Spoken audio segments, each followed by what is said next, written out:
Bem-vindos ao Entrevistas NJ. A grande convidada de hoje é a senhora Mihaela Weba. Mihaela Weba nasceu a 9 de janeiro de 1977. É cidadã angolana, é política, é docente universitária e é deputada à Assembleia Nacional pelo Grupo Parlamentar da UNITA. E é por aí que vamos começar a nossa entrevista. Doutora Mihaela, como é que vê a Assembleia Nacional? Ora, antes de mais agradecer pelo convite ao novo jornal. Devo dizer que a Assembleia Nacional em qualquer país é a Assembleia representativa dos cidadãos. Nas democracias deve ser considerado o espaço de pluralidade, o espaço em que as principais questões do país devem ser tratadas, os problemas dos cidadãos devem ser avaliados sobre vários pontos de vista, quer do ponto de vista da representação, quer do ponto de vista da legislação que é produzida ou vai ser produzida, quer do ponto de vista da fiscalização de quem gera o dinheiro de todos os cidadãos. Olhando para a nossa Assembleia Nacional, que tipo de Assembleia Nacional nós temos? Infelizmente ainda não temos uma Assembleia Nacional que vele efetivamente pelos interesses dos angolanos. Porque quanto a duas vertentes da função do Parlamento não são aplicadas ou não são exercidas na sua plenitude. E falo especificamente da representação e da fiscalização. Enquanto os cidadãos angolanos não se sentirem devidamente representados pelos seus deputados, e infelizmente o nosso sistema eleitoral também não permite isso, porque os deputados são eleitos por uma lista bloqueada partidária. E, por outro lado, a questão da fiscalização, que os cidadãos também sentem que tudo em Angola acontece e o Parlamento raramente se pronuncia sobre os problemas que afetam os cidadãos angolanos. A questão da fiscalização é, na verdade, uma questão, passo o termo, que muito se falou na legislatura passada. Hoje temos uma mulher à frente da Assembleia Nacional. Isso significa alguma coisa? Do ponto de vista da representatividade do género feminino, é positivo. E é positivo porquê? Porque, vejamos, Angola é um país em que 52% da população é do sexo feminino e apenas 48% é que é do sexo masculino. E, portanto, ver uma mulher ser a terceira figura do país, isto alegra qualquer cidadã mulher. Portanto, temos ali alguém que representa o nosso género. Desse ponto de vista, é positivo. Poderia ser melhor se a atual presidente da Assembleia Nacional efetivamente se assumisse como titular de um órgão de soberania, com autonomia administrativa, financeira e política. Infelizmente, o tempo ainda é curto, são apenas 9 meses. Vamos esperar que até o final do mandato ela esteja efetivamente como uma verdadeira titular do poder Mas está aqui a afirmar que não há. Porque, pelo que sabemos, a Assembleia Nacional também é um órgão de soberania. Exatamente, a Assembleia Nacional é um órgão de soberania. Infelizmente, um órgão de soberania subalternizado ao órgão de soberania Presidente da República. E em vários aspectos. Nós ainda estamos a falar sobre a Assembleia Nacional e há, na verdade, um assunto que se torna novidade por agora, um facto político. Estamos a falar precisamente sobre a ação, não é? Ou a medida a ser intentada pelo grupo parlamentar da UNITA, que pretende então solicitar a destituição do Presidente da República. De acordo com a lei, não tem quórum suficiente para que a proposta saia da Assembleia e siga para o Tribunal Constitucional e o Tribunal Supremo. E ainda assim a UNITA parece que mantém a confiança de que poderá conseguir esse desiderato. É assim, o presidente da bancada parlamentar da UNITA, líder da nossa bancada, fez um anúncio ao país curiosamente, algumas televisões públicas nem sequer noticiaram, o que eu acho um facto muito estranho. Mas já é de conhecimento geral de que efetivamente há essa intenção por parte dos deputados que pertencem ao grupo parlamentar da UNITA. A iniciativa não é do grupo parlamentar da UNITA. A iniciativa é dos deputados à Assembleia Nacional que, curiosamente, pertencem à bancada parlamentar da UNITA. E os deputados reuniram-se e decidiram que iriam materializar aquilo que foi uma orientação do Comitê Permanente da UNITA da semana passada. Semana passada, o Comitê Permanente da UNITA decidiu orientar o seu grupo parlamentar e os seus deputados a criarem um conjunto de iniciativas legislativas e políticas no sentido de garantir o Estado de Direito Democrático, o regular funcionamento das instituições. E, portanto, uma dessas medidas é efetivamente iniciar um processo de acusação e destituição do Presidente da República, João Lourenço. Pode fazê-lo? Pode. Tem um terço. Um terço são 73 deputados. Ora, havendo 73 assinaturas, vamos supor que algum deputado da UNITA não queira assinar, ok? Tem essa liberdade. Mas, dos 90 deputados, bastariam apenas 73 assinaturas para que o processo avance. Entrega o processo à Presidente da Assembleia Nacional, ela recebe o expediente e convoca uma reunião plenária extraordinária para a criação de uma comissão eventual. Eu que estabeleço o regimento, se me permitir, eu vou fazer a leitura do que estabeleço o regimento e assim irá compreender aquilo que eu estou aqui a dizer. O artigo 284 da Lei 13/2017, de 6 de julho, estabelece o seguinte, tem a epígrafe, processo de acusação e destituição do Presidente da República. O número 1, a iniciativa do processo de acusação e destituição do Presidente da República compete à Assembleia Nacional. Portanto, o órgão que a Constituição e a lei estabelecem com competência para acusar e destituir o Presidente da República é a Assembleia Nacional. O número 2 estabelece o seguinte, a proposta de iniciativa é apresentada por um terço dos deputados em efetividade de funções. Ora, são 220 deputados, um terço de 220 são 73 deputados. 73 deputados têm que assinar esta proposta e iniciar o processo. O número 3, recebida a proposta de iniciativa do processo de acusação e destituição do Presidente da República, o plenário da Assembleia Nacional reúne-se de urgência e cria, por maioria absoluta dos deputados em efetividade de funções, uma comissão eventual a fim de elaborar relatório parecer sobre a matéria no prazo que lhe for fixado. Ou seja, isso significa dizer que as 10 comissões de trabalho especializadas da Assembleia Nacional, nenhuma delas é competente em razão da matéria para tratar do processo de acusação e destituição do Presidente da República. Só uma comissão eventual para este efeito é que tem competência para tratar do relatório parecer sobre a matéria em questão. A composição desta comissão eventual deve atender às regras da representação proporcional. Por exemplo, se for criada uma comissão eventual com 10 deputados, isso significa dizer que 6 serão do MPLA e 4 serão da UNITA.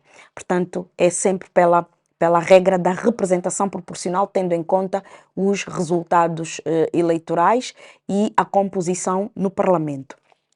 Doutora, a nossa questão é precisamente sobre a aprovação da proposta, porque sabe-se que, por lei, a proposta depois deverá sair da Assembleia Nacional e seguir para o Tribunal Supremo e o Tribunal Constitucional. Isso diz a Constituição da República. Tenha calma, ainda estamos no processo de o documento dar entrada e dar-se tratamento ao documento. Depois de se dar tratamento ao documento, é feita uma reunião plenária, extraordinária, para discussão e aprovação daquele relatório e parecer.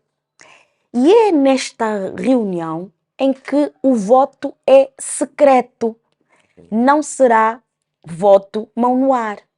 Ou seja, nós vamos assistir, porque as plenárias são públicas, vamos assistir na televisão pública de Angola, Canal 2, à sessão em que vamos discutir os fundamentos desta acusação, vamos discutir os argumentos apresentados pelos deputados, os 73 deputados proponentes, e depois vamos fazer votação secreta. É por aí onde reside a confiança da UNITA, não é? O facto do grupo parlamentar da UNITA, desculpe, o facto de ser uma votação secreta.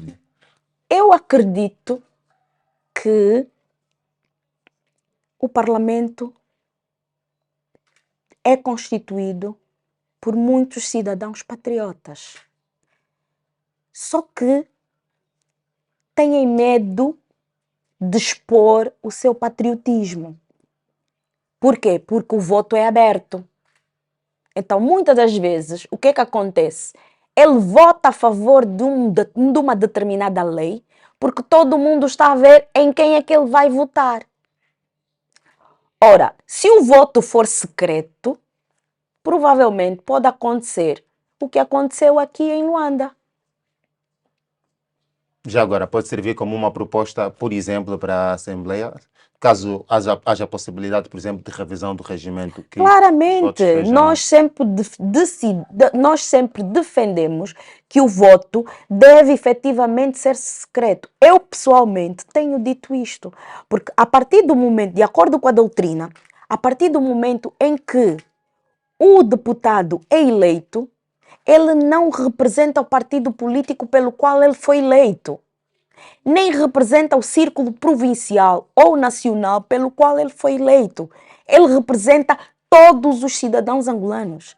E, portanto, se um determinado deputado há uma proposta que é do grupo parlamentar da UNITA e ele não concorda com aquela proposta, ele tem a liberdade de não se associar.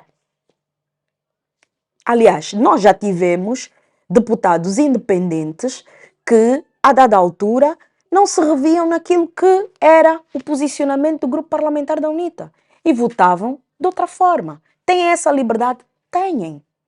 E as pessoas têm que compreender que há essa liberdade e ninguém pode ir contra esta liberdade, porque é assim exatamente que funciona a representação parlamentar. Estamos ali a representar os cidadãos angolanos e não os partidos políticos pelos quais fomos eleitos. Em razão dessa matéria, há quem prefere fazer uma análise um pouquinho mais futura, não é? E por isso apresenta, por exemplo, proposta à UNITA que o grupo parlamentar da UNITA ou a UNITA mesmo que começasse o processo, por exemplo, pelo tribunal. Não é? Porque ao começar pela Assembleia devia ser, entende-se que, uma destituição política apenas. E entende que seria bom que a UNITA começasse, por exemplo, pelos tribunais, porque depois, ainda que se passa por esse processo, pode encontrar entraves no tribunal com os timings, por exemplo, para a resposta e muito mais. E se começasse, por exemplo, pelos tribunais, aí se calhar usaria como é que se diz, uma machadada para duas situações numa só vez. Nós também avaliamos isso e eu, como gosto muito de história, lembrei-me que ainda era presidente da UNITA, o Dr. Isaías Samakuva, e a UNITA fez uma queixa-crime junto da PGR ao Presidente da República.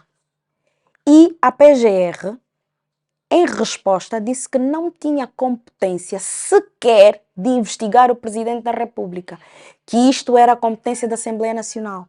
Ora, nós entendemos que tudo que seja matéria criminal, a competência para a investigação é da Procuradoria-Geral da República. Por quê? Porque é o órgão que tem, nos termos da Constituição, o monopólio da ação penal. É este órgão que deve investigar o cometimento dos crimes, chegar à conclusão que há indícios fortes do cometimento de crimes e, portanto, acusar. E o processo segue para julgamento em tribunal. Poderíamos ir por esta via. Nada nos obsta ir por esta via. Mas nós entendemos que não queremos receber exatamente a mesma resposta que há uns anos atrás recebemos. Então, vamos diretamente à Assembleia Nacional e vamos ver no que é que isto dá. Dentro desse processo, ou seja, o que move este processo do grupo parlamentar da UNITA, existem situações, por exemplo, ligadas à acusação de corrupção. Não é? E gostávamos então, agora que estamos numa entrevista, não é? Que nos fizesse perceber claramente o que é que move essa acusação, quais são os factos que apontam para um real ato de corrupção cometido pelo Presidente da República. É assim, o Presidente da República, quando faz o juramento, ele promete cumprir e fazer cumprir a Constituição da República de Angola e as leis do nosso país. Se ele tem ao seu redor auxiliares que praticam atos de corrupção e esses auxiliares agem por delegação de poderes, porque a competência para agir é do Presidente da República, ele deverá, no mínimo, distanciar-se deste tipo de cidadãos. Ora, há vários casos de corrupção de auxiliares do titular do Poder Executivo. E o Presidente da República, enquanto garante da Constituição e da lei, não se pronuncia sequer sobre eles. Mas o Presidente tem feito denúncias e ações contra vários cidadãos arrolados em processo de corrupção. Por exemplo, diz, e é quase que público, que terá sido uma das grandes causas do Presidente da República olhar para a corrupção como um fenômeno nocivo à ordem normal da economia e, se quisermos, da sociedade angolana. Sim, mas esse combate à corrupção não pode ser seletivo. E vou-lhe dar já um exemplo da seletividade do Presidente da República. Veja como é que o Presidente da República tratou o dossiê Tribunal de Contas e o dossiê Tribunal Supremo. 2 pesos e 2 medidas. Por que razão? Se até num caso há mais crimes que no outro. Há alegadamente mais crimes do que no outro. Portanto, para o Tribunal de Contas, o Presidente da República teve uma conduta e aí atuou bem como Presidente da República, mas relativamente ao Tribunal Supremo, o Presidente atuou mal. Não pode. Por outro lado, há uma série de situações em que o Presidente da República viola a lei. E se o Presidente da República viola a lei, está a violar o princípio da legalidade, está a violar a Constituição. Como, por exemplo? Como, por exemplo, temos o caso das adjudicações diretas, que a lei impõe uma determinada conduta e o presidente tem outra conduta. Temos o caso de concursos que não têm o visto do Tribunal de Contas, quando que a lei impõe obrigatoriamente o visto do Tribunal de Contas. Ora, essas situações põem em causa o regular funcionamento das instituições. Aliás, foi através de vocês, jornalistas, que nós ficamos a saber que o Presidente da República deu uma orientação pública ao Tribunal de Contas para, de certa forma, não aplicar a lei no que diz respeito aos vistos, para não atrasar os processos dos concursos. Ora, isto é grave. Um Presidente da República não pode vir publicamente dizer que vai solicitar a um outro órgão, que é um órgão de soberania também, e solicitar a este órgão que não cumpra a lei. É gravíssimo. Doutora, aproveitando... Vou dar um outro exemplo. Ok, obrigado. Outro exemplo, o que aconteceu com o governador do Banco Nacional. É gravíssimo. É gravíssimo. Não existe na lei do Banco Nacional exoneração a seu pedido. Não existe isso. A exoneração, para ser feita do governador do Banco Nacional, tem determinados elementos. E o presidente tinha que cumprir aqueles elementos, ou então o governador tinha que renunciar ao mandato. Ele tinha um mandato de 6 anos. Ficou 1 ano e, a seu pedido, o presidente o exonerou. Não existe isso. A lei não permite isso. Violada a lei do Banco Nacional, está a ser violado o princípio da legalidade, está a ser violada a Constituição. E poderíamos ir, não lhe vou dizer todo o conteúdo da nossa... Ok. Doutora, do nosso requerimento. Eu gostava mesmo de olhar para essa questão dos ajustes diretos. Recentemente, o presidente da UNITA preferiu uma conferência de imprensa e apresentou um gráfico que apontava para o crescimento do número de contratações simplificadas. Esse gráfico foi com base ao quê? Existiram elementos práticos, por exemplo, que nos podem ajudar a sustentar esse Há um grupo de assessores que o presidente da UNITA tem, que têm estado a trabalhar nisto já há mais de 3 anos. E estão a catalogar todas as violações à lei no que diz respeito à contratação pública. Ou seja, eles têm os casos de todas as empresas que foram beneficiadas por aquilo que se chama de ajuste direto, sem concurso público. Ou seja, são obras de elevado valor, em que deveria haver concurso público e pura e simplesmente o concurso público foi relegado.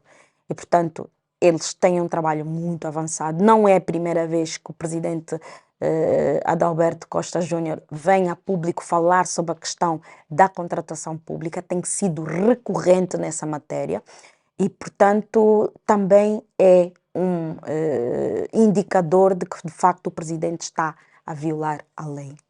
Falamos sobre corrupção, podemos falar também sobre dívida pública. Portanto, um olhar a essa situação da dívida pública. Angola é um país que, em condições normais, com transparência, com rigor na gestão da coisa pública, tem a capacidade de pagar a sua dívida em 10 anos. São muito poucos países que têm essa capacidade.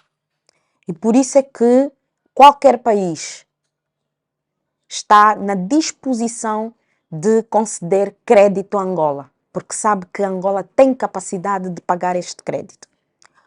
Se não for com o petróleo, com o diamante, com o ouro, com o urânio, com o ferro, com o peixe, com a água, nós temos N recursos naturais Deus foi muito benevolente com Angola e deu-nos um país extremamente rico. E, portanto, Angola tem essa capacidade. E qualquer país que tenha essa capacidade tem de ser inteligente o suficiente para dizer o seguinte: eu, nesse momento, estou num estádio de desenvolvimento muito precário, eu preciso de fazer o quê? De contrair dívida, mas para que esta dívida gere desenvolvimento. E os setores em que isso é possível a longo prazo são a educação, a saúde, a agricultura e a indústria. Ou seja, é exatamente nesses 4 setores onde se gasta menos. Portanto, é um entrave, não é? Para que se É que efetive. nós estamos a contrair dívida, infelizmente, para a corrupção. Estamos a contrair dívida para fazer pagamentos do Tesouro.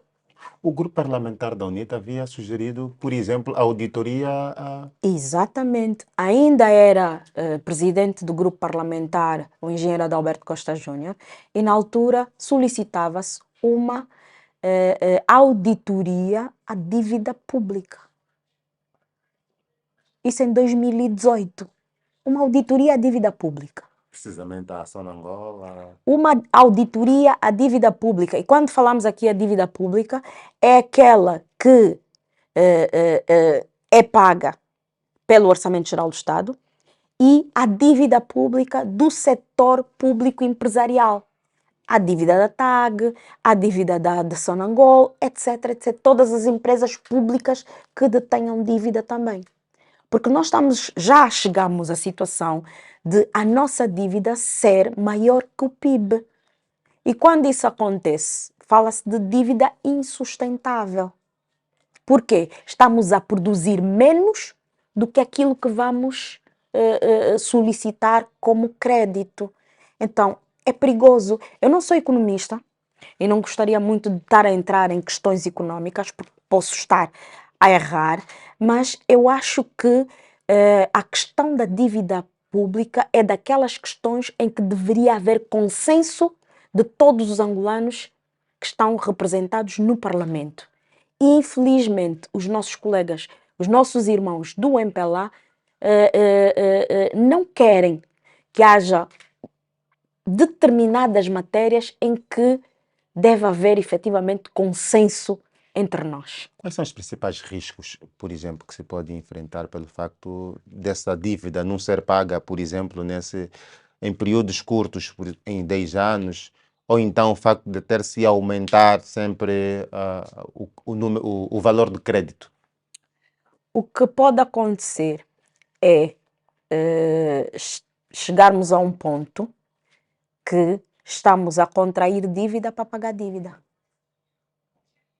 Ou seja, não vamos investir nem na educação, nem na saúde, nem na agricultura, nem na indústria. Eu gostava que olhasse para um caso em particular. Recentemente, a China foi afastada, digamos assim, de um corredor muito importante, por exemplo, para o nosso país, que é o corredor do Lubito. E, entre aspas, né, foi afastada por um consórcio, né, onde também temos os Estados Unidos da América. Acha que pode haver algum contorno, pode haver alguma consequência a médio, longo prazo pelo facto de a China ser um dos grandes credores para o país? É assim, muito sinceramente, nas relações internacionais deve primar a diplomacia. E eu acho que relativamente à questão do corredor do Lubito, do caminho de ferro de Benguela, não sei se Angola terá tido o melhor comportamento diplomático. E digo isso porquê? Porque acredito que, tal como nós, os chineses foram apanhados de surpresa. De repente já não são eles, já é um outro consórcio, onde estão os americanos e, portanto, os interesses da China de ligar a África Austral toda até a Tanzânia e depois daí ser mais fácil para escoar os produtos chineses para o interior da África fica minado, porque este era o grande interesse da China, poder ter mais rapidamente os seus produtos em África através do caminho de ferro, entrando pela Tanzânia e chegando até a África Austral através do caminho de ferro de Benguela. Ver esses seus interesses gorados, isso pode fazer com que o gigante asiático comece a olhar Angola com outros olhos e a criar-nos alguns constrangimentos. Espero que isso não aconteça. E espero que, efetivamente, a diplomacia angolana tenha outras contrapropostas para fazer à China que possam acalentar este sonho chinês que já tem mais de 60 anos. Voltamos rapidinho à Assembleia Nacional. Há uma coisa que saltou à vista. Os quadros da UNITA têm criticado um alegado despesismo por parte do governo. Mas também há quem diga que há uma espécie de contraste pelo facto de a UNITA não se opor, por exemplo, às benesses provenientes da Assembleia Nacional.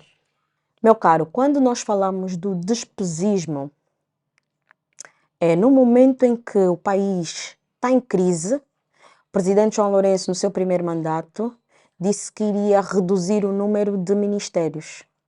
De facto, reduziu, mas aumentou o número de secretários de Estado, aumentou o número de conselheiros, aumentou o número da máquina toda administrativa que depende de si e, portanto, nós estamos a falar de uma estrutura que equivale a 4 parlamentos. A estrutura administrativa do presidente João Lourenço equivale a mais de 4 parlamentos. Ou seja, estamos a falar do pessoal todo da Presidência da República, estamos a falar do pessoal todo dos ministérios, e quando falo pessoal, com cargos de chefia. Estamos a falar do pessoal todo das províncias, dos municípios e das comunas. Se fizer a contagem de todas essas pessoas que têm cargos de responsabilidade, cargos de direção, vai verificar que equivale a mais de 4 parlamentos. O nosso parlamento só tem 220 deputados. E é um erro as pessoas acharem que quem gasta mais em Angola é o parlamento. Não. Não.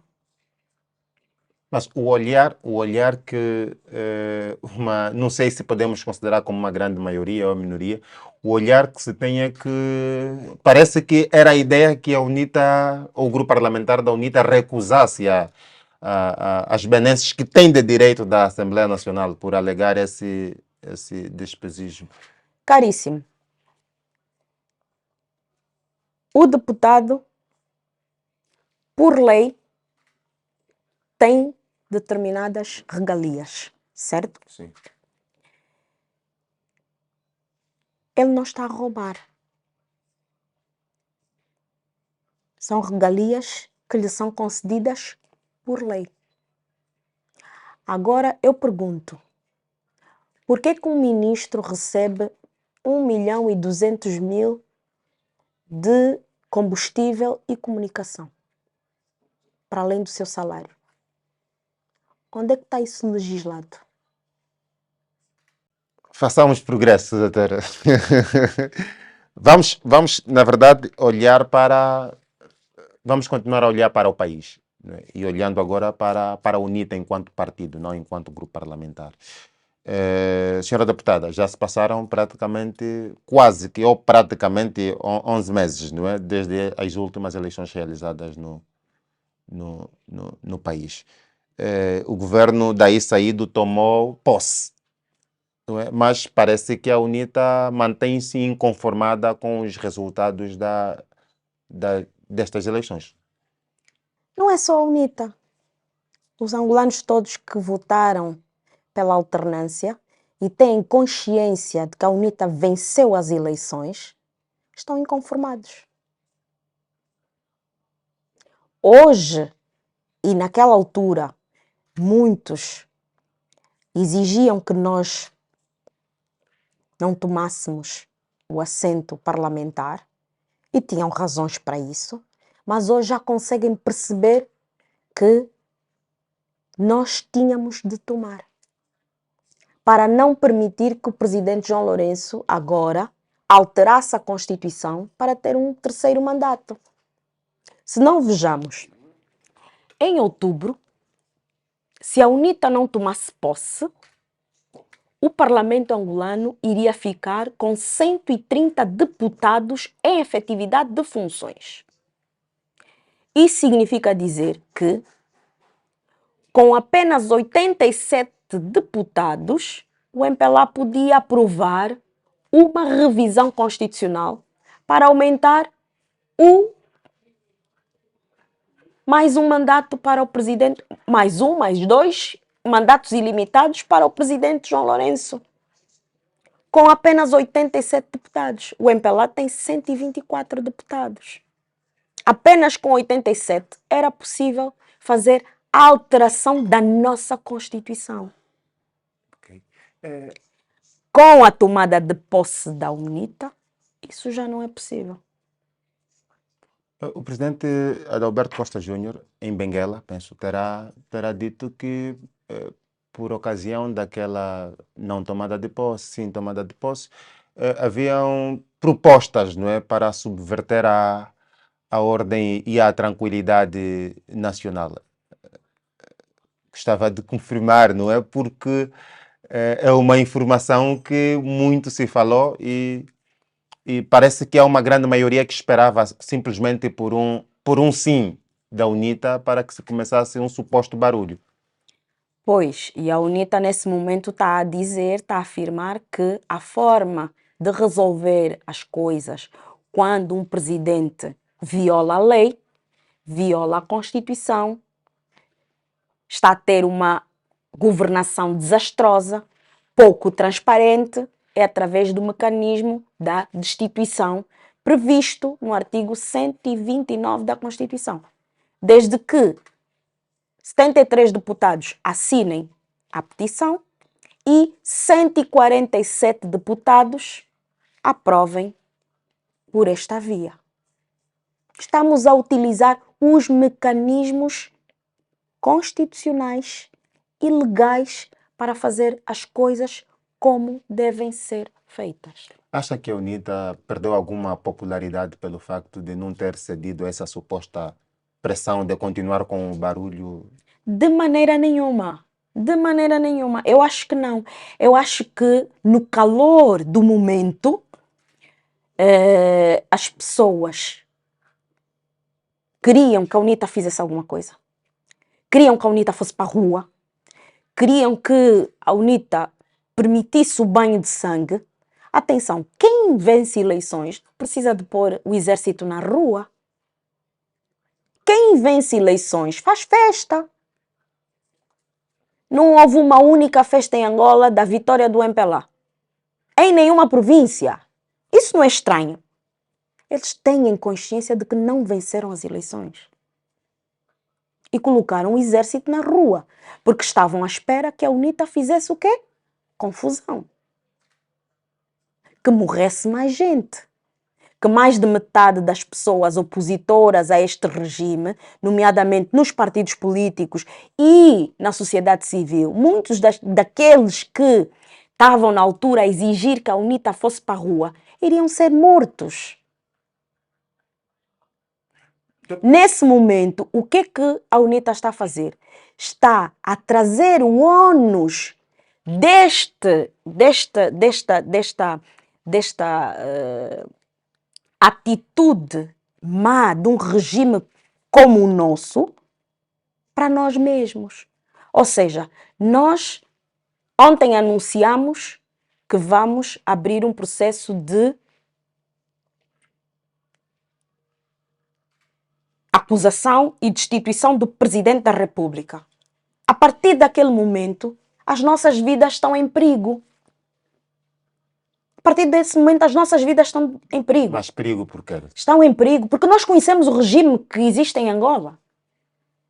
De perseguir adversários, de matar adversários, quando não conseguem corromper com o dinheiro. Mas fala com propriedade? Falo, sim. Ou acha que a última legislatura, todos os deputados que morreram da UNITA foi de morte natural?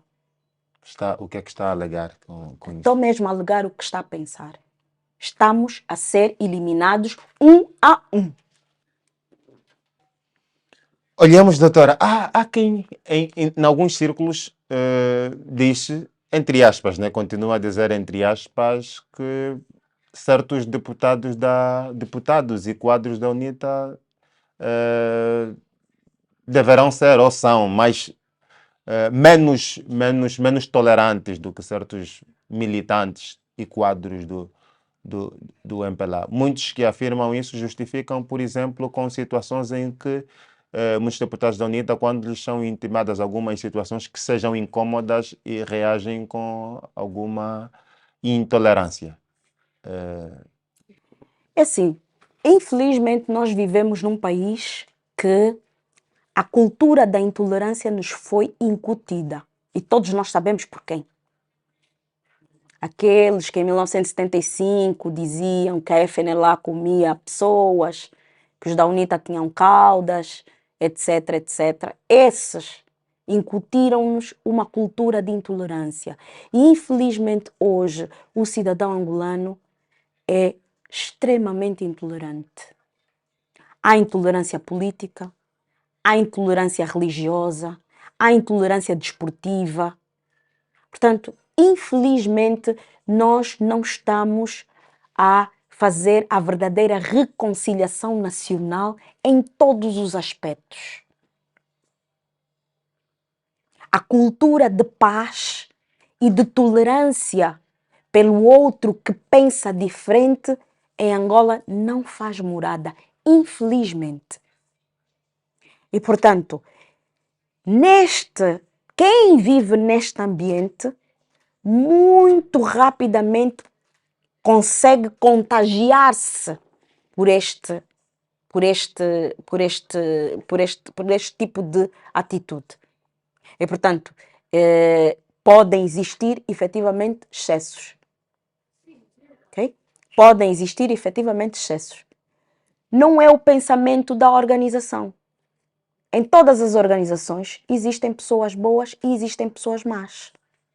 Todavia, há organizações em que a larga maioria das pessoas más influenciam as poucas pessoas boas. Ou vice-versa. E então, quando há mais intolerantes do que tolerantes, é provável que o discurso tende a ser de intolerância. Quando há mais tolerantes do que intolerantes, o discurso tende a ser de serenidade. Doutora, olhando ainda para as questões internas, acha que o senhor Pedro Caxiungo terá mudado de lado, sobretudo olhando para as posições que têm mostrado que têm sido sempre contrárias à direção do partido?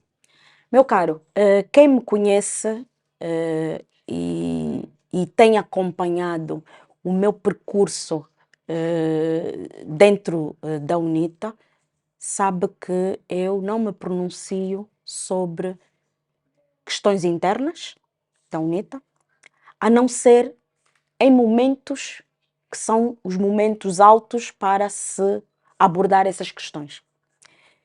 Que é no momento em que o Congresso é convocado. A partir do momento em que o Congresso é convocado, os órgãos todos cessam, estão órgãos de mera gestão e então nós podemos debater todas as questões.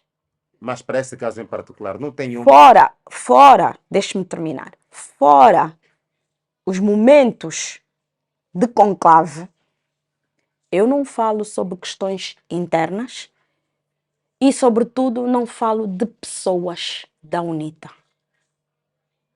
Portanto, não tem qualquer opinião sobre, por exemplo, os pronunciamentos do... Tenho a minha opinião, que é uma opinião muito pessoal Mas qual é? e que não vou partilhar publicamente porque é uma opinião muito pessoal. Cada um sabe de si, ok? Cada um é livre de traçar o seu caminho. E se alguém entender que o seu caminho não é agora com a UNITA, também tem essa liberdade. Portanto, é isto que eu entendo ser a forma de estar na política. Ok.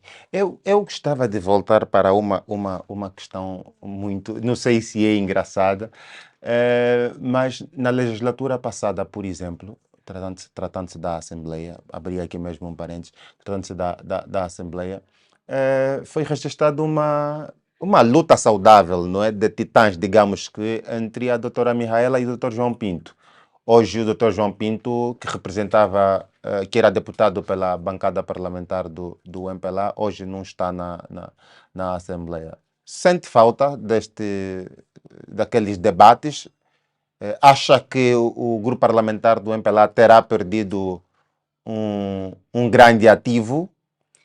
Eu acho que quem sente falta destes debates são os cidadãos, porque volta e meia, quando eu me encontro com os cidadãos, e eu acho que também deve acontecer isso com o Dr. João Pinto, devem lhe perguntar, mas como é que era? Vocês mesmo se cumprimentavam? É que a discussão era tão aguerrida, tão forte, que as pessoas pensavam logo que esses aqui devem ser inimigos, nem se falam. Portanto, eu acho que os cidadãos é que devem sentir mais falta disso. Eu acho que o Parlamento é dinâmico e as estruturas partidárias, da forma como está o nosso sistema eleitoral, as estruturas partidárias é que apresentam as listas e decidem efetivamente quem é que fica em lugares elegíveis ou não. Como não houve a possibilidade de se fazer a fraude na dimensão que era usual fazer-se, alguns deputados ficaram de fora, e que foi o caso do candidato a deputado, o Dr. João Pinto. Mas, caríssimo, eu estou no Parlamento para representar os cidadãos angolanos e estou em condições de debater com qualquer outro deputado do grupo parlamentar do MPLA que tenha exatamente o mesmo comportamento que o deputado João Pinto. Mas sente que o Parlamento perdeu um grande ativo?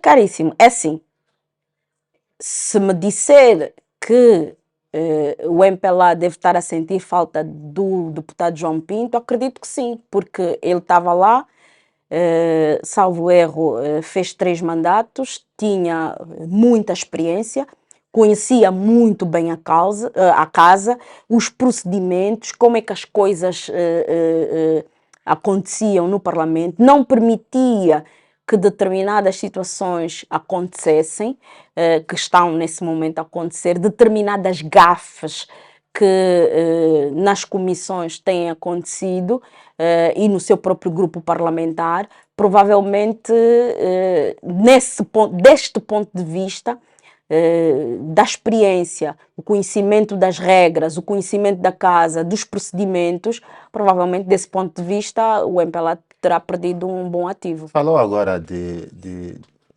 alegadas gafes que têm acontecido. Sim. Podia enumerar uma, duas, três, quatro? Posso lhe enumerar uma. O grupo parlamentar do MPLA pretendia que, no momento em que abriu-se a vaga do deputado Agostinho Van Dunen, o deputado que lhe iria substituir teria que ir exatamente para a mesma comissão que o deputado Agostinho Van Dunen. Mas o MPLA queria que este deputado fosse para uma outra comissão, queria que deputados de outras comissões, houvesse troca de comissões e inclusivamente foi alertado na 4ª comissão de que esse procedimento não era correto, mas insistiu.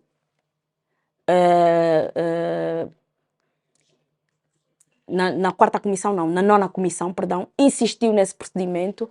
Fomos à discussão na especialidade e na especialidade o grupo parlamentar da UNITA mostrou que a norma do regimento não lhes permite fazer esta alteração, a não ser depois de decorrido um ano. Ou seja, o deputado é enquadrado numa comissão. Só depois de ficar um ano nesta comissão é que ele pode ser trocado para uma outra comissão. Se o Dr. João Pinto estivesse no grupo parlamentar do MPLA, provavelmente não teriam cometido essa gafe, porque ele sabe disso. Uma outra questão. O MPLA queria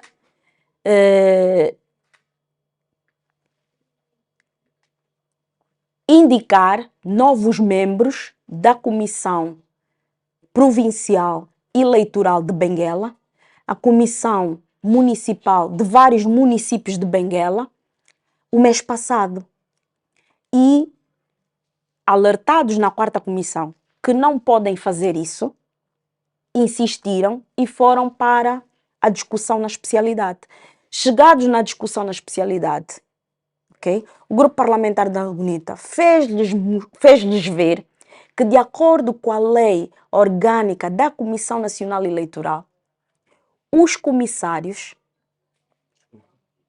a composição da Comissão Nacional Eleitoral, ao nível nacional, ao nível provincial e ao nível municipal, deve obedecer à composição do Parlamento vigente. Ora, a composição do Parlamento vigente não é do Parlamento de 2017 a 2022. A composição do Parlamento vigente é aquela que saiu das eleições de 2022. Ou seja, a partir de outubro. Significa dizer que, ao nível da CNE, o MPLA tem 9 comissários, vai perder 1. A UNITA tem 4 comissários, vai ganhar 1. A Casa CE não tem representação parlamentar, vai perder aquele comissário para o Partido Humanista. E, portanto, temos que fazer uma resolução a estabelecer quantos comissários cada partido político que agora tem representação parlamentar terá. Ora, esta gafe não iria chegar até a comissão de especialidade se o deputado João Pinto lá estivesse. Doutora, São 2 exemplos. já para fechar mesmo este capítulo, esteve na legislatura passada e disse que, historicamente, a legislatura passada terá sido a mais produtiva em termos de diplomas produzidos. Estamos no princípio ainda dessa legislatura, mas já a fechar um ano, o ano, os deputados vão daqui a pouco para gozar férias. Acha que, pelo andar que se Os tem... deputados não vão gozar férias. O plenário entra em recesso. Em recesso, tudo bem, muito bem, muito bem. O plenário já não vai se reunir até... A última reunião será dia 15 Sim. de agosto, e de 15 de agosto a 15 de outubro, o plenário não reúne. E quem substitui o plenário durante esta fase é a Comissão Permanente da Assembleia Nacional. Sim. Portanto, não é os deputados que foram de férias, Muito porque bem. há uns que já foram de férias, há Ok. outros que só vão de férias em dezembro. Sim, pelo andar. Acha que desenha-se uma legislatura mais produtiva do que a passada ou nem por isso? Ou ainda é prematuro fazer essa... Eu acho que é prematuro fazer-se esta análise, mas acredito que, como o grupo parlamentar da UNITA tem um histórico de vários projetos de lei apresentados, provavelmente isso irá fazer com que o grupo parlamentar do MPLA também comece a se engajar e não deixar que seja exclusiva iniciativa do titular do Poder Executivo enviar propostas de lei para a Assembleia Nacional aprovar. Falemos um pouquinho de si, doutora. Sabe-se que pertence a uma família historicamente ligada ao MPLA. Não é? Digamos que o seu maior rival político. E agora na Assembleia também. Não é? A opção em ter que seguir por uma orientação diferente foi com base em quê? Ora, eu nasci e cresci numa família do MPLA, uma família tradicional do MPLA. Acho que muitos angolanos não saberão, mas a bandeira do MPLA foi feita em casa da minha avó, onde o meu tio Alberto Neto e mais outro militante na altura do MPLA decidiram desenhar a bandeira do MPLA. Não é a bandeira da República, a bandeira do MPLA.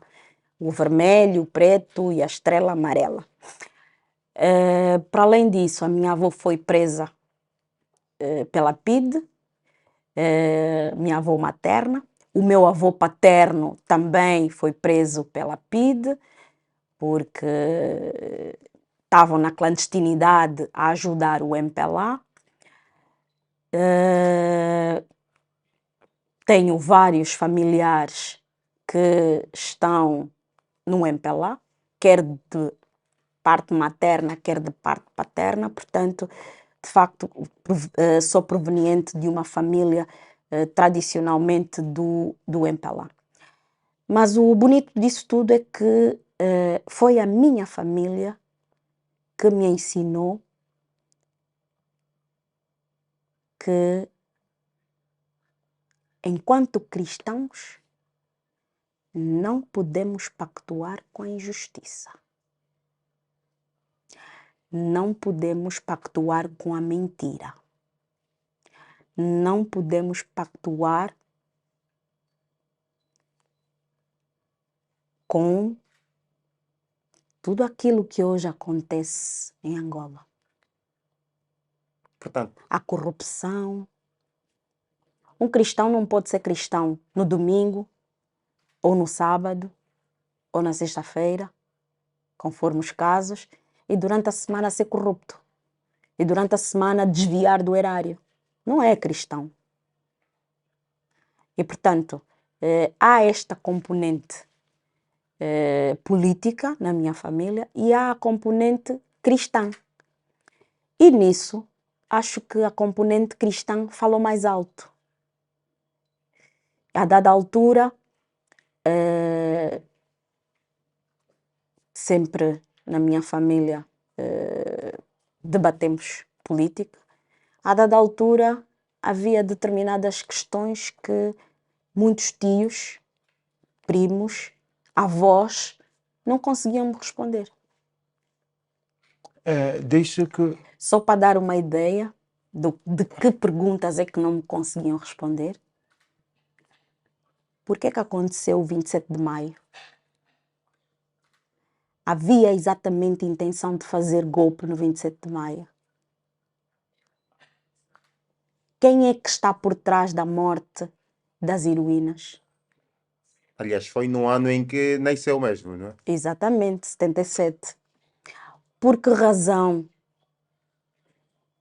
hoje ainda morre com um tiro da retaguarda? E outras mais. Mas já encontrou respostas para essas perguntas? Já, muitas Pois. delas já. Podia avançar duas respostas apenas para duas perguntas. E por causa dessas respostas é que eu disse, vocês não são sérios. Então, vocês sabendo disso tudo, ainda continuam aí? Sabe qual foi a resposta que me deram? O MPLA mata. Desde que a sua entrada na UNITA, no princípio, também não havia sido bem acolhida. De facto, os meus familiares ficaram apreensivos, fizeram uma reunião com a minha falecida avó, matriarca da família, Josefa Neto, e na altura todos falaram e, por último, a minha avó falou e disse o seguinte: da minha barriga já saíram da FNLA do MPLA, do PDA, porque o seu filho depois fundou um partido, do PRS. Se sair agora da UNITA, glória a Deus, somos todos angolanos. Mas por agora Foi a atitude que a minha avó teve naquele momento em que vestir uma camisola da UNITA aqui em Luanda era um perigo. Estamos a falar do ano 2010, em que Luanda era o bastião do MPLA, em que andar na baixa com uma camisola da UNITA era impensável. E, portanto, a minha avó teve essa atitude e, como a matriarca disse isso, outra coisa que ela disse na altura era: a miúda está a mentir? Não. Então, quem me ensinou que quem fala a verdade não merece castigo fui eu. Então, ninguém aqui tem autoridade para lhe impedir de fazer aquilo que ela quer fazer. hoje sente que é muito mais bem recebida na UNITA, comparativamente aos primeiros anos em que acedeu ao partido. Eu acho que é igual. Eu acho que é igual. Na UNITA, a UNITA é um partido que as pessoas que entendem efetivamente a causa, que conseguem efetivamente perceber os princípios, as regras, os valores da UNITA e verificam que alguém defende a UNITA com unhas e dentes e que conseguiu se identificar, sobretudo com aquilo que é o projeto de Mongai, não há ninguém que vai dizer não, esta não serve. Portanto, nos está a dizer aqui indiretamente que existem também pessoas que não a acolhem muito bem no partido, não é? Há algumas pessoas que não entenderam a causa. Há algumas pessoas que têm determinados comportamentos que demonstram que estiveram mesmo ao lado do Dr. Savimbi, mas que não entenderam aquilo que o Dr. Savimbi lhes transmitiu. Infelizmente. E demonstram isso com os seus comportamentos. Alguns desses comportamentos até desviantes. É só olhar para os estatutos da UNITA e ler bem os estatutos da UNITA, a pessoa vai perceber se de facto o membro entendeu a ideologia da UNITA ou se aquilo é simples letra morta só para algumas situações. Doutora, olhemos então para inicialmente a situação social e econômica do país. Recentemente há um relatório publicado em que Angola perfila entre os países com mais acentuação da fome, miséria. Portanto, qual é a apreciação que faz relativamente a isso? Olha, infelizmente, o mandato do presidente João Lourenço, ao invés de corrigir o que está mal e melhorar o que está bem, veio piorar tudo. Absolutamente tudo. Nunca, durante a minha vida em Angola, assisti famílias inteiras a estarem no contentor de lixo à procura de comida. Nunca vi isso. Famílias a não terem 3 refeições por dia. A questão da água potável, passados 21 anos de paz, já deveria ser resolvida.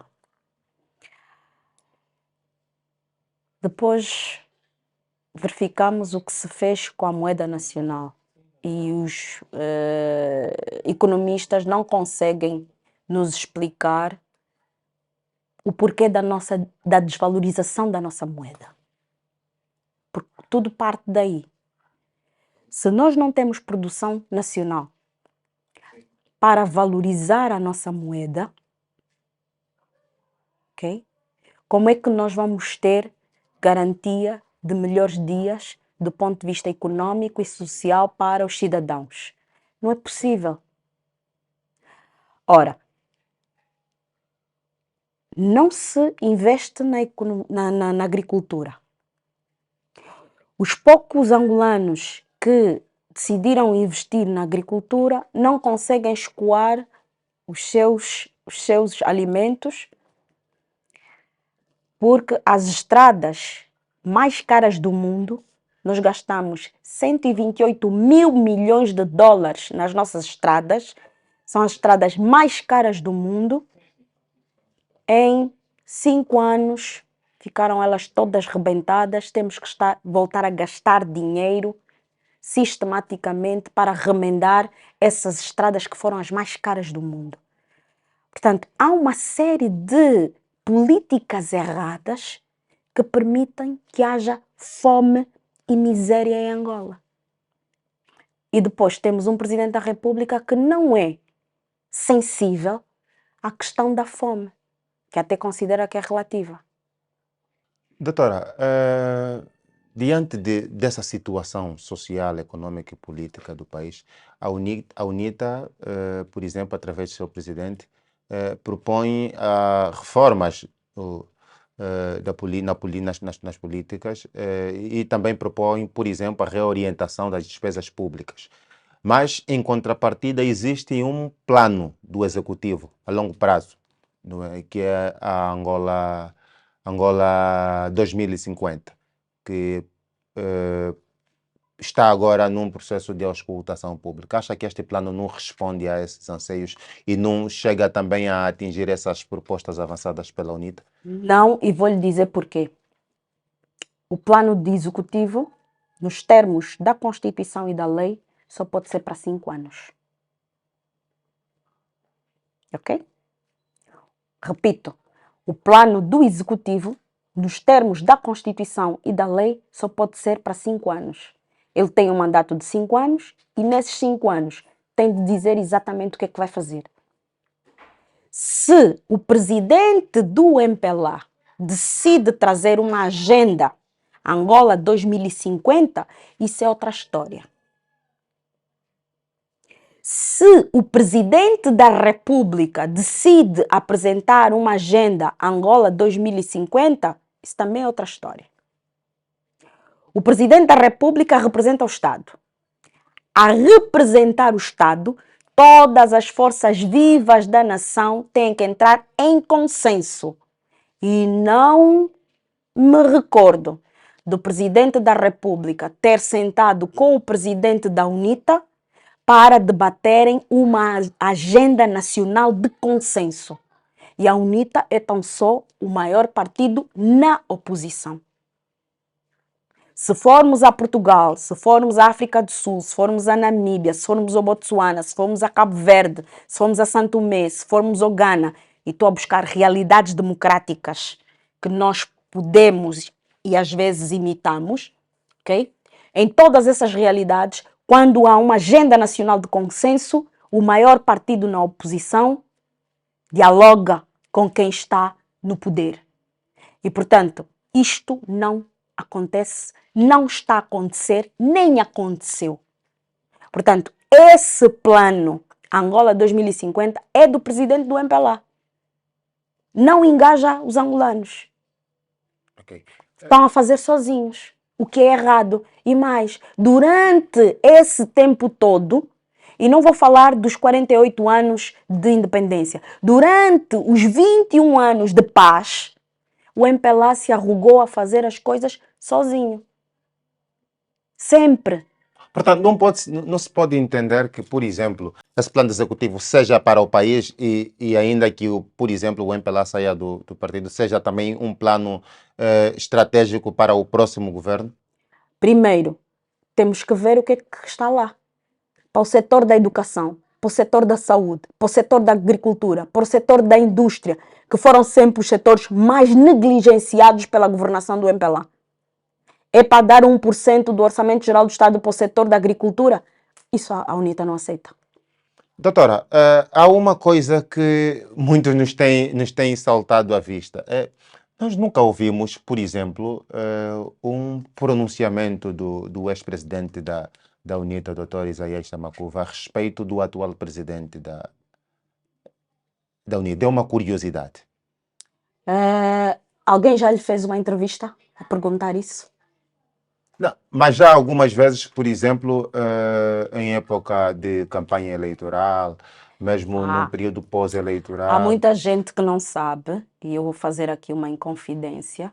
Na altura em que houve a campanha eleitoral, o presidente Samakuva não estava no país, estava na África do Sul, a mulher estava a ser operada e, portanto, nós não podemos exigir a um esposo dedicado que deixe a sua mulher para ir fazer campanha. Qualquer um de nós entenderia essa situação. Portanto, acho que essa minha inconfidência pública vai permitir que as pessoas entendam o que de facto aconteceu durante a campanha eleitoral. Olhando para um outro caso interno, por exemplo, não um regresso como tal, mas é uma ligação do Dr. Abel Chivukuvuku à UNITA. Como é que, o que é que despertou no seio do partido? Estaria a ser cínica se dissesse que todos gostaram dessa atitude. Não, há pessoas que não ficaram confortáveis. Mas se nós queremos governar Angola, ok? Temos que governar com todos, inclusivamente com aqueles que nós não nos sentimos confortáveis. E, portanto, amanhã a UNITA é governo, ok? Aqueles técnicos patriotas do MPLA estarão ao serviço de Angola, no governo da UNITA. Não, olhando particularmente para o caso do Dr. Chivukuvuku. Particularmente para o caso do Dr. Chivukuvuku. Todos nós sabemos que, com a criação da casa, o maior penalizado foi o MPLA. Não foi a UNITA. O maior penalizado foi o MPLA. Porque a Casa CE retirou o eleitorado urbano ao MPLA. Esse eleitorado não seria também da UNITA? Mas também houve algum eleitorado retirado à UNITA. E, portanto, analisada essa situação estrategicamente, é claro que é preferível estar conosco. E se ele até aceitou candidatar-se sob a bandeira da UNITA, do que estar à margem e retirar eleitorado à UNITA. Portanto, o eleitorado da UNITA não foi disperso, o eleitorado da Casa CE veio para a UNITA, o eleitorado do Para Já, que não existe, mas que é uma plataforma que consegue agregar valor através das suas várias figuras, este voto todo veio para a UNITA e, portanto, se a UNITA fica fortificada, nós da UNITA temos que ficar contentes. Mas essas supostas pessoas incômodas ainda existem com a presença do Dr. Abel Chivukuvuku? Eu não quero falar pelos outros, mas acredito que sim, porque do género, o meu caro, não tem ninguém que não goste. Não, mas estou a dizer porque... Porque assim, assim, há pessoas que... Eu tenho uma pessoa que eu não gosto, ok? E tenho de lidar com essa pessoa, ok? Por acaso não é da UNITA, é do MPLA. Mas é do MPLA por outros motivos. É uma pessoa da minha família, pronto. Eu não gosto daquela pessoa. Mas eu tenho que lidar com ela. Tenho que a aturar. Por quê? Porque a minha avó gosta muito dela, a minha mãe gosta muito dela, a minha prima gosta muito dela, mas eu não gosto da pessoa. Mas tenho que lidar com ela. E por causa da união familiar, vamos nos aturando. É a mesma coisa que acontece. Muito bem, doutora. É mesmo já para terminar, não é? Mas não podíamos passar ao lado da sua qualidade enquanto docente universitário. E gostávamos então que fizesse uma pincelada, um olhar clínico se calhar breve até, a situação do ensino superior em Angola, apontando sobretudo para as sucessivas greves que se têm registrado nesse setor? Ora, infelizmente o ensino superior em Angola cada vez vai ficar pior e isto decorre do desinvestimento que se fez nos outros subsetores do subsistemas educacionais. E digo isso porque se eu tenho um país que a primeira infância é relegada, se o ensino primário tem N debilidades, se o ensino secundário tem N debilidades, quando esses cidadãos chegarem ao ensino superior, nós vamos ter, infelizmente, estudantes mutilados. Quer do ponto de vista do raciocínio lógico, quer do ponto de vista do conhecimento geral que deveriam ter adquirido e não adquiriram, porque durante toda a sua cadeia educativa andaram a pagar os professores para passar e, sobretudo, a questão de não haver mecanismos de superação para aquelas debilidades básicas que são limadas no ensino primário. Se formos aqui a Namíbia ou a Zâmbia, que é menos evoluída que a Namíbia, como é que é tratada a primeira infância na Zâmbia? E a Zâmbia é um país que não tem nem um terço da riqueza que Angola tem. Mas vamos à Zâmbia buscar o exemplo zambiano de como a primeira infância é tratada. As crianças dos 0 aos 3 anos, como é que são tratadas? Doutora, E vamos aplicar aqui no país. Como é que as crianças dos 4 aos 10 anos são tratadas? E vamos aplicar no país. É inconcebível que um país que tenha mais de 3 milhões de crianças fora do sistema de ensino, daqui a 25 anos tenha um ensino superior de qualidade, quando houve, há 25 anos atrás, desinvestimento, aonde? No subsetor de ensino primário. doutora, olhemos particularmente para o ensino superior e para as sucessivas greves que se têm registrado. Por exemplo, recentemente muitos professores, em particular o Sindicato dos Professores do Ensino Superior, se havia levantado, por exemplo, contra a atualização que se fez aos subsídios, não apontando os deputados, mas contra a atualização dos subsídios que se fez à Assembleia Nacional para os deputados, diga-se. Exato.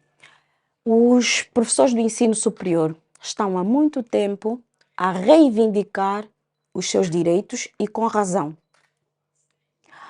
Ora, quem gere o erário tem de saber que essa gestão tem de ser transparente. E o problema que se põe é que nós, enquanto cidadãos, ainda não chegamos à conclusão de que o Presidente da República, enquanto titular do Poder Executivo, é o gestor de todo o dinheiro de Angola. E ele, enquanto gestor de todo o dinheiro de Angola, deve prestar contas dessa gestão aos angolanos, diretamente ou indiretamente através dos seus representantes. É aí que falha a questão da fiscalização. E mais, alguns iluminados dizem, não, querem verificar as contas, a fiscalização do que se gasta, à conta geral do Estado. Ora, nós vamos agora discutir a conta geral do Estado de 2021. Em que ano é que nós estamos? Em 2023. 2 anos depois. Vamos estar a discutir uma conta geral de um mandato que já passou, por deputados que não aprovaram aquele Orçamento Geral do Estado, ok? O que não faz sentido. Há qualquer coisa que está errada. Não pode ser apenas a conta geral do Estado a ser o mecanismo de verificar se efetivamente há ou não transparência na gestão pública. Ora, o nosso dinheiro está a ser mal gerido. O que se devia fazer? E nós, enquanto cidadãos angolanos, todos, temos que começar a nos consciencializar de que, se estamos como estamos, em parte, a culpa é nossa. Porque nós não exigimos de quem gera o dinheiro todo de Angola, ok? A prestação dessas contas. Ok, doutora. O que se devia fazer então com os professores do ensino superior que no caderno de encargo as principais reclamações que têm saltado à vista têm sido, por exemplo, o reajuste salarial e a questão do serviço de seguro-saúde.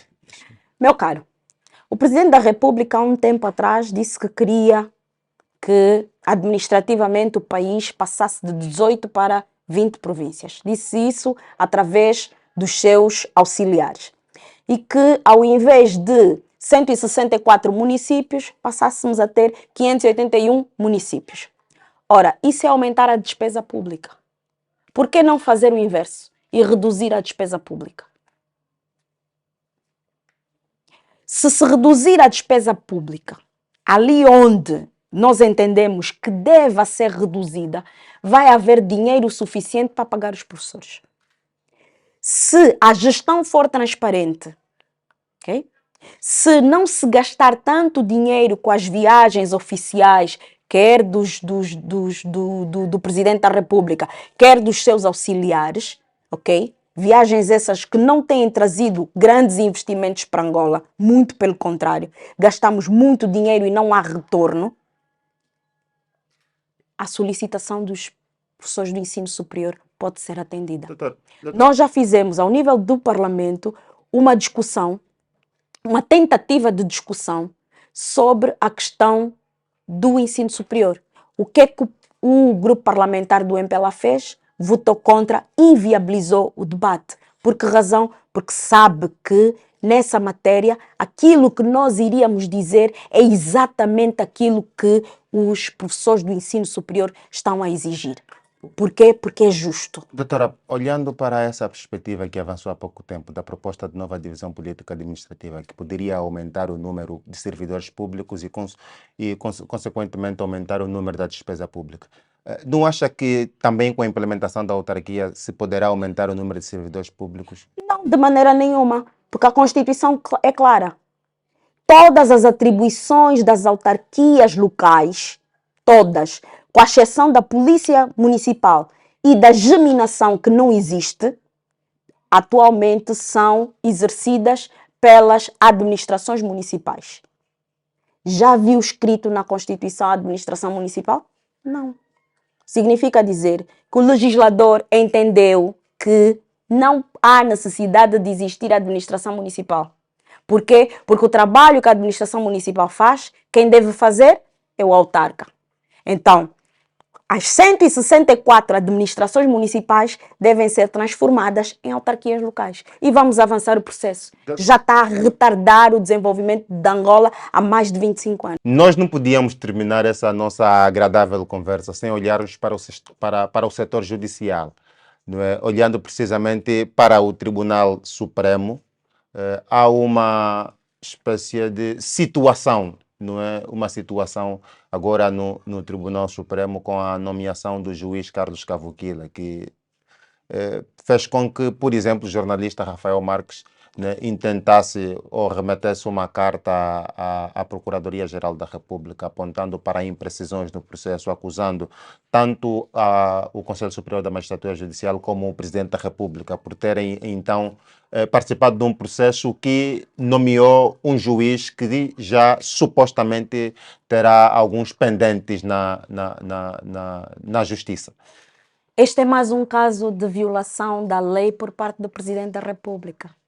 O Presidente da República é o garante da Constituição e do cumprimento da lei. Ora, não podem ser nomeados juízes conselheiros cujo perfil atenta à lógica do combate à corrupção. É um contrassenso. Está a ver? Completo. Ora, eu acho que nunca na história da magistratura angolana houve total descrédito dos tribunais como agora. É uma pouca vergonha o que está a acontecer ao Poder Judicial. É um desrespeito total à classe dos magistrados, o que está a passar nos tribunais superiores, o que está-se a passar no Conselho Superior da Magistratura Judicial. Ora, para se ser magistrado, deve haver um perfil. E neste perfil, meu caro, há um dado que é subjetivo, que é a pessoa ser moralmente irrepreensível. E mais, é aquela velha história que a mulher de César não basta ser, tem de parecer. Ou seja, não basta que o magistrado seja irrepreensível. Ele tem de parecer irrepreensível do ponto de vista moral, do ponto de vista ético. Não é qualquer pessoa que pode ir para o Poder Judicial. Aliás, a própria lei, por exemplo, no artigo 41, a linha C, obriga a que todo candidato deve ter, no mínimo, uma questão da idoneidade ética. Idoneidade. Ora, alguém que é, mesmo que seja pretensamente indiciado no crime de corrupção, não tenha sido julgado, já não está em condições, já não é moralmente uma pessoa idônea para ir para um tribunal superior, não é? Essa análise que faz, Não também, é. também arrola, por exemplo, o Tribunal É Constitucional. verdade que há, claramente, é verdade que há o princípio da presunção de inocência, ok? Mas atenção, nós não podemos colocar, ok? Alegadamente, pessoas que tenham tendência para o cometimento de crimes de corrupção a julgar corruptos. Vamos dizer como os jovens dizem: amigo não fatiga amigo. Corrupto não fatiga corrupto. Ponto final. Portanto, temos que ter muito cuidado na seleção dos magistrados. Muito cuidado. Muito cuidado mesmo. Não queria falar particularmente deste caso, mas, no geral, o que se vê dos tribunais superiores é uma pouca vergonha. No Tribunal Supremo é uma pouca vergonha. No Tribunal de Contas é uma outra pouca vergonha. No Tribunal Constitucional, outra pouca vergonha. Acho que nesse momento o único que mais ou menos se safa é o Supremo Militar. De resto, têm mesmo efetivamente manchado a classe dos magistrados. O que é grave, porque se o Poder Judicial não é independente, não é imparcial, não está isento de corrupção, nós não temos justiça. E sem justiça não há Estado de Direito. Há alguma questão que não colocamos e que a doutora gostava de... Eu gostaria de dizer o seguinte. Eu penso que quem governa Angola tem de começar a pensar em deixar de pensar na gestão do poder e começar a governar para o bem da Angola e dos angolanos. E quando falo dos angolanos sem exceção. Não pode existir em Angola angolanos de primeira, de segunda, terceira categoria. Não. Somos todos angolanos, temos todos os mesmos direitos, os mesmos deveres e devemos ter as mesmas oportunidades de realização pessoal, política, econômica, social, financeira. Temos de ter exatamente as mesmas oportunidades, porque é isso que a Constituição vem estabelecer. portanto, fechamos aqui essa entrevista com a deputada Mihaela Weber, que fez um olhar clínico sobre a situação político, social, econômica do país, olhando para, por exemplo, a atuação dos órgãos de soberania. Muito obrigado, Sebastião Antônio.